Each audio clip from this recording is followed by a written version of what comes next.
ហើយអ្វីបានជាយើងគួរតែជ្រើសរើសប្រើប្រាស់ modem ដាក់ SIM 4G ដែលមានដុំជំនួយលឿននៅខាងក្រោយនេះពីព្រោះថាវាធ្វើឲ្យលឿនអ៊ីនធឺណិតដើរលឿនជាងទូរស័ព្ទដៃនោះពី2ទៅ5ដងបងប្អូនចាំមើលនេះគឺជាលឿន SIM ផ្ទាល់ពីទូរស័ព្ទដៃ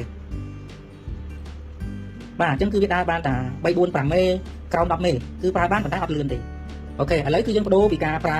4G មកប្រើជាលក្ខណៈ modem ដាក់ SIM វិញបាទ speed test ដូចគ្នាហើយ SIM ប្រព័ន្ធដូចគ្នាទៀតបាទតោះឥឡូវមើល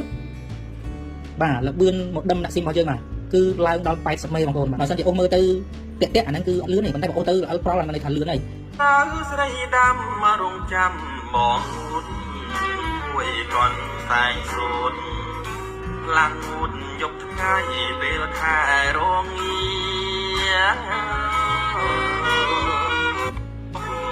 ស្នាប់អង្គខាដូច្នេះបងប្អូនដែលកំពុងរស់នៅតាមបុរីជាក្រុងតំបន់អត់សេវាតំបន់ដែលសេវាអ៊ីនធឺណិតខ្សោយខ្លាំងនៅខាងក្រៅផ្ទះដើរតិចតិចចូលក្នុងផ្ទះលេខដើរឈឹងឬក៏បងប្អូននៅតាមតំបន់ជនបទស្រុកស្រែចម្ការដែលឆ្ងាយពីអន្តរទូរស័ព្ទបងប្អូនចង់ឲ្យអ៊ីនធឺណិតដើរលឿនសូមជ្រើសរើសប្រើឈុត Wi-Fi ដែលមាន modem ដាក់ SIM ហើយនិងដុំជំនួយលឿននេះគឺនឹងទទួលបានលទ្ធផលជាទីពេញចិត្ត